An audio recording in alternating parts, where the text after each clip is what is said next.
Only me. Only me.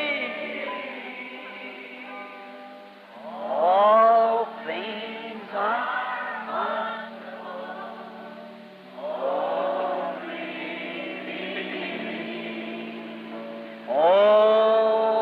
only me. Only me. All things are only.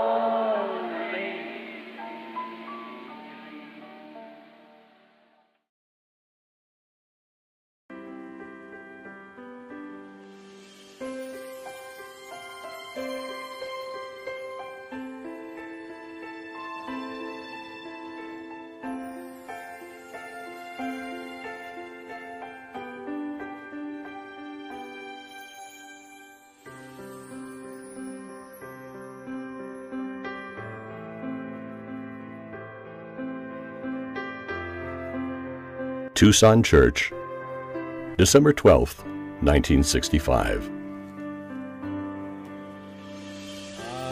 Brother Branham presides over his last service, and also a last public appearance, and his last sermon.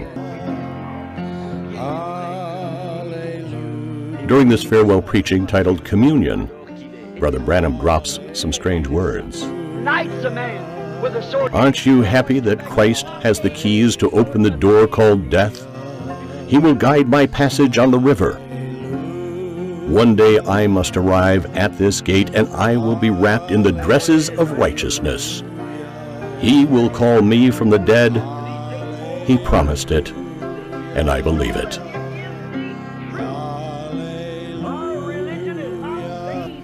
The congregation only understood the meaning of this sentence a week later.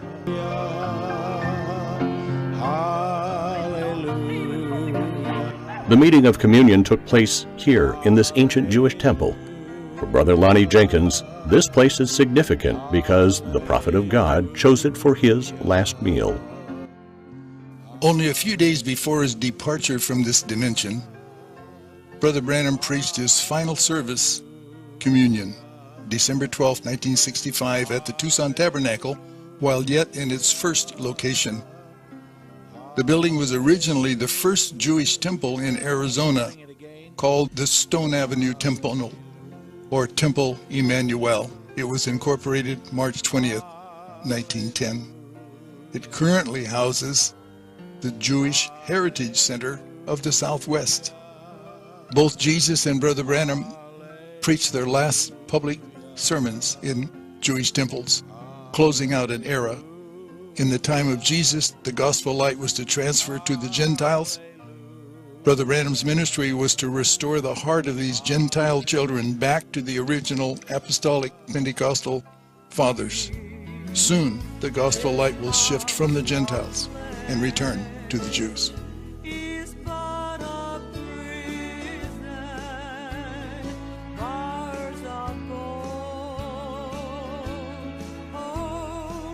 This brother here also gives us his testimony concerning this last service of farewell. One of the next services that Brother Branham had here was just before Brother Branham left Tucson to go back to Jeffersonville with his family. In that particular service, there were so many people that they had a communion service. And Brother Branham had communion here a couple of days before he left on December the 18th, 1965. We know that that night, when Brother Branham left here, the accident occurred in Texas. And then on December the 24th, Brother Branham passed away. I'm sorry. That lady so much.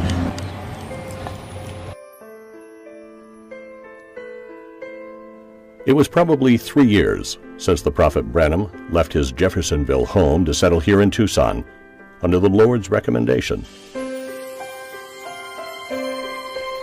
It's Peary Green, the head of this church where William Branham preached his last sermon. Is that I found the building without Brother Branham telling me.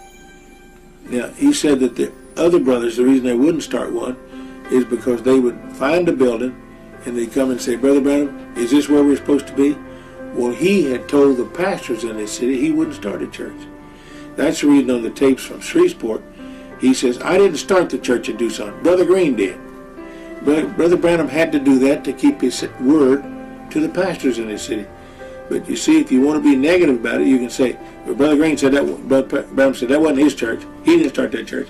It's just according to your mental attitude about it. But I took it because Brother Branham told me I followed the leadership of the Holy Ghost. And I'm going to tell you this, anytime you do what the Spirit of God tells you to do, there's going to be opposition to it.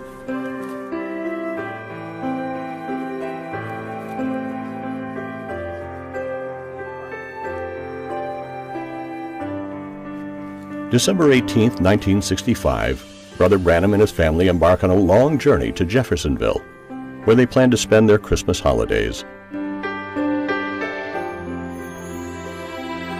Brother Branham was driving this Ford station wagon.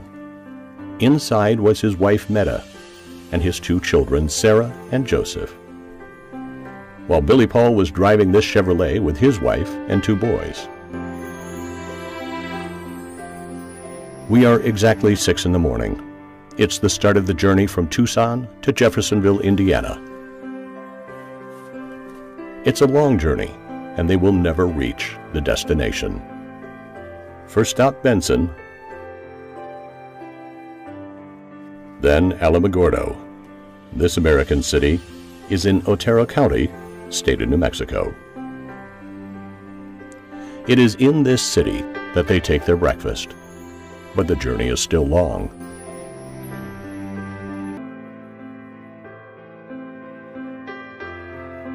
Before dark, they reached Clovis, still in the state of New Mexico.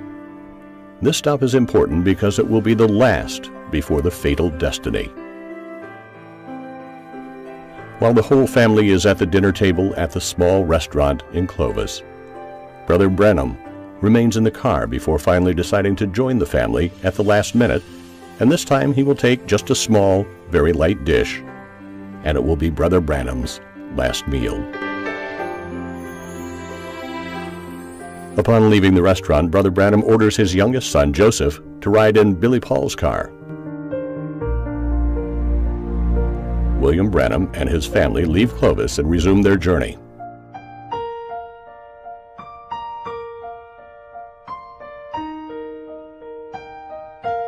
It's 7 p.m. The night has just fallen on Texas. Brother Branham's convoy is about 128 kilometers from the town of Amarillo. Billy Paul's car is ahead and Brother Branham's behind, when suddenly Billy spotted a car with just one headlight on, giving the impression of a motorcycle coming against him. He barely dodges him and suddenly hears a big crash.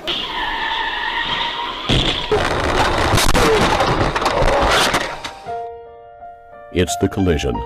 The inevitable has just happened. An older model 1961 Chevrolet, driven by a drunk boy of about 17 years, has just hit the car of the prophet. The accident is serious. Brother Branham finds himself between life and death, his head passing through the windshield, his left arm and elbow stuck in the door, and his leg wrapped around the axis of the steering wheel. Meta, on the other side, found herself under the dashboard, on the right side of the car, almost dead. But Brother Branham took this hand and ran it back through the windshield and said, put her hand in mine. And he prayed something like this: Lord, help us in our hour of need. Don't let Mommy die. And Sister Branham came to life.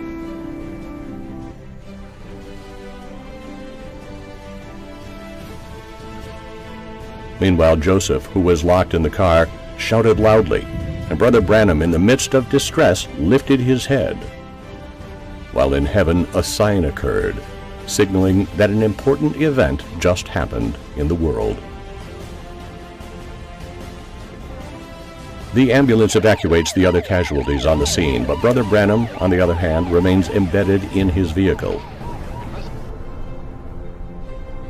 It took 45 minutes to clear William Branham from the scrap.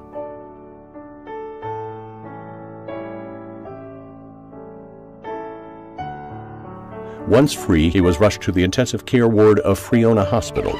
Due to the seriousness of his condition, he was transferred to the Amarillo Hospital 15 kilometers from here. He spent nearly a week in this hospital, where the doctors did everything trying to save his life. During this dark moment, Christians gathered around the world to intercede and pray for Brother Branham, while many others made the trip. In the waiting room of the intensive care unit, brothers and sisters prayed and sang songs that the prophet loved so much in his life. I go in the intensive care unit, and they've just brought Brother Branham out of the operating room. They've got Brother Branham in traction, this arm and his leg, and they've done a tracheotomy on him. And they tell me they've not get him to respond. He hadn't done anything. And I woke up there, and I began to talk to Brother Branham, and I said, Brother Branham, speak the word. He don't respond to anything else. Nothing. I break down and I start crying. And I start singing. On the wings of a snow white dove, God sends his pure, sweet love. And Brother Branham opens his eyes and smiles. The nurse gets all excited. He's awake, he's awake, he's responding. I go ahead and finish the course, and I tell Brother Branham about seeing the moon. And when I do, he tries to sit up in bed. And he shouts something. But instead of it coming out through his vocal cords, it comes out through tracheotomy. I do not know what he was trying to say. That was the last utterance that Brother Branham made, as far as I know.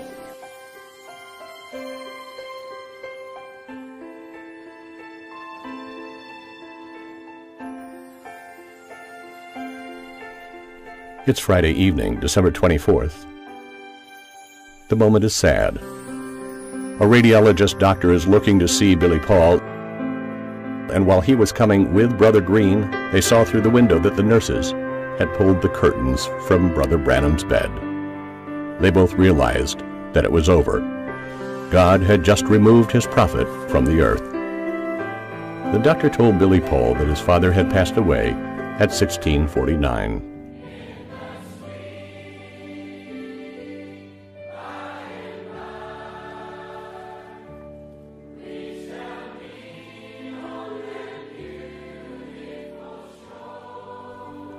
It was Peary Green who brought the sad news to the brothers gathered outside. The sun had just set on the western sky, and an extraordinary sign was visible to the naked eye.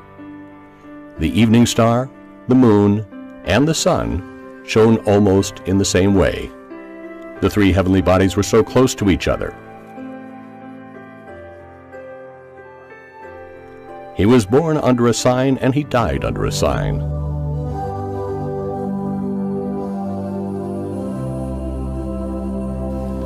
Billy, while broken up, remembered the words from his father saying, "If you hear that I'm gone, stop for a moment and sing a verse of the song, Only Believe."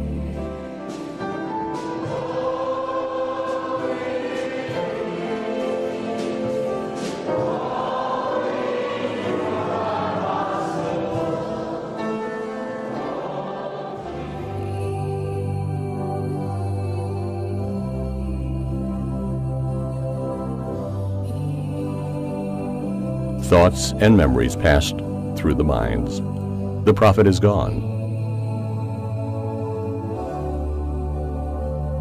What remains for the world besides the judgment?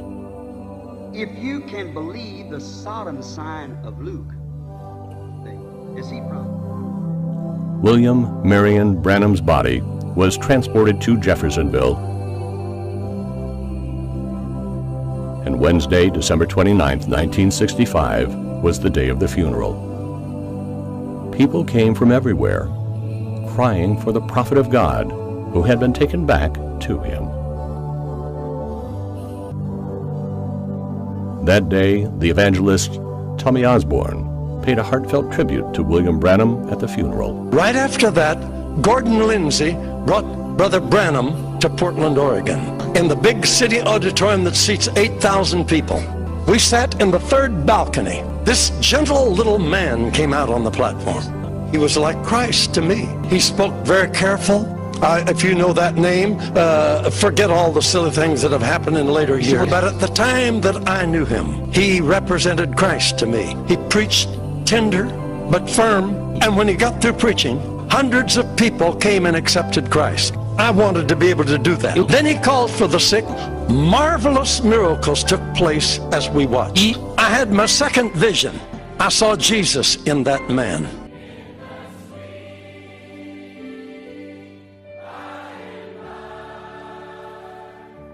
Brother Branham's body rests behind this grave here at Eastern Cemetery in Jeffersonville, Indiana. Believers from all over the world come by dozens every year to visit his tomb, where great supernatural signs continue to be seen to this day.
Father, for what you have done, the message of the hour. We thank you for your servant, your messenger, and his message.